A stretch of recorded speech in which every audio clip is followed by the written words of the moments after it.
On est face à une nouvelle forme de désinformation, une forme bien plus sophistiquée et franchement redoutable qui s'attaque directement à nos communautés locales. Et son arme de choix, c'est l'intelligence artificielle. On va décortiquer ensemble cette menace qui prend de plus en plus d'ampleur. Il faut s'imaginer un truc. Le site d'info local, celui sur lequel les gens du coin comptent pour savoir ce qui se passe près de chez eux. Et si ce site était un faux? Un site monté de toutes pièces juste pour manipuler. La question fait un peu froid dans le dos. Et pourtant, c'est précisément la menace qu'on va explorer. Et attention, ce n'est pas de la science-fiction. Regardez un peu ces noms. L'actualité provençale, le Focus Occitanie, Sud-Ouest Direct, ça sonne local, ça sonne crédible, pas vrai? Sauf qu'en réalité, ce sont des façades, des coquilles vides, conçues pour tromper. La menace, elle est bien là, sous nos yeux. Alors, première partie, on va voir l'ampleur de cette menace numérique, parce qu'il faut bien comprendre qu'on ne parle pas juste de quelques fake news isolées qui se baladent sur le net. Non, ce à quoi on a affaire, c'est une opération d'une toute autre envergure. Et pour bien saisir cette envergure, un seul chiffre suffit, 141.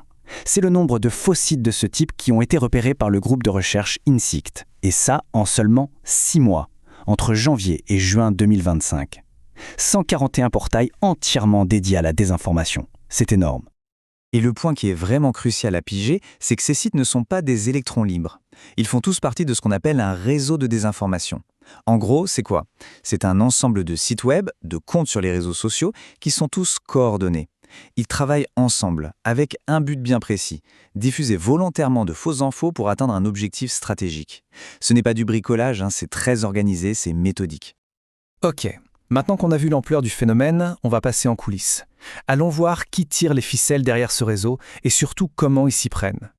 Alors, les enquêteurs ont réussi à mettre un nom sur le réseau principal. Son petit nom de code, Storm 156. Et derrière ce réseau, on trouverait un certain John Mark Dougan. C'est un activiste américain qui, détail intéressant, réside à Moscou. Du coup, la piste sur l'origine d'une bonne partie de cette campagne semble assez claire. Mais alors, comment ils font pour produire autant de faux articles aussi vite? Eh bien, la méthode est d'une efficacité redoutable, et elle se fait en 3 temps. D'abord, l'imitation. Ils copient tout. Les noms qui sonnent local, la mise en page des sites, le ton des articles, tout pour avoir l'air d'un vrai journal régional. Ensuite, la génération. C'est là que l'IA entre en jeu pour créer du contenu à la chaîne. Et enfin, l'étape la plus vicieuse, le mélange. Ils prennent des faits réels et ils y ajoutent de fausses interviews, de la pure désinformation. Et c'est ce cocktail qui rend le tout si crédible et qui fait que le piège se referme. Et de quoi ça parle, tous ces faux articles? Le choix des thèmes est tout sauf un hasard, évidemment. Ça tape toujours là où ça fait mal, sur des sujets qui divisent, qui jouent avec les émotions, la violence, l'insécurité, la corruption politique. On y trouve aussi de faux lanceurs d'alerte sortis de nulle part, et bien sûr tout un tas de théories du complot sur les vaccins, la guerre, l'énergie. Le but est limpide, semer la discorde. Tout ça nous amène à la stratégie globale derrière tout ça, la stratégie du cheval de Troie. Parce que la grande question c'est pourquoi? Pourquoi se donner tant de mal pour imiter la presse locale? Quel est le but derrière cette manœuvre? En fait, la logique est implacable. D'un côté, on a les réseaux sociaux, où, on le sait, la confiance du public est en chute libre. De l'autre, on a la presse locale, qui, elle, bénéficie encore d'un vrai capital confiance. Alors, en se déguisant en petits médias de proximité, les manipulateurs s'approprient cette confiance pour mieux diffuser leurs mensonges. C'est un véritable hold-up sur la confiance, ni plus ni moins. D'accord, mais au final, pourquoi faire? Quel est le but ultime? Les chercheurs du groupe INSICT sont très clairs là-dessus. Il s'agit de saper le soutien à l'Ukraine et d'aggraver les fractures politiques en Europe. La petite fausse info locale, en réalité, c'est juste un outil au service d'objectifs géopolitiques beaucoup plus larges. Il y a une citation de Jean-Philippe Goldstein, qui est expert en cybersécurité, qui résume parfaitement la manœuvre. Il dit « Le réseau d'influence tente d'encercler médiatiquement les électeurs ». L'image est forte.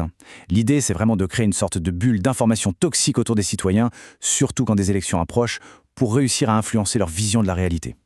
Bon, maintenant, il faut prendre un peu de recul, parce que ce phénomène, ce n'est pas l'œuvre d'un seul acteur isolé. On est en fait face à une véritable toile d'influence qui s'étend au niveau mondial. D'ailleurs, un autre rapport, celui de Paul Charon de l'IRSM, pointe du doigt un réseau qui fonctionne en parallèle. Et la comparaison est intéressante. D'un côté, on a le réseau lié à la Russie, Storm 15C16 dont on vient de parler, son but, la perturbation politique, et son efficacité jugée élevée.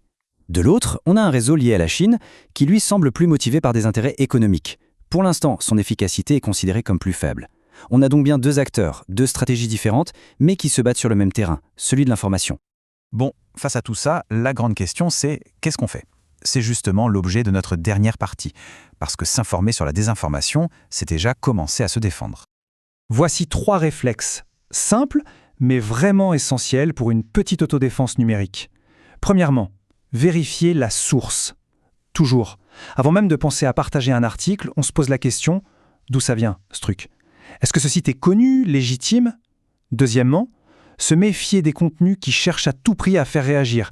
Les articles très polarisants, trop sensationnalistes, généralement c'est mauvais signe. Et troisièmement, le réflexe de base, toujours croiser l'information en allant voir ce que disent d'autres médias, des médias reconnus et établis. Et on va terminer là-dessus avec une question qui est devenue absolument centrale.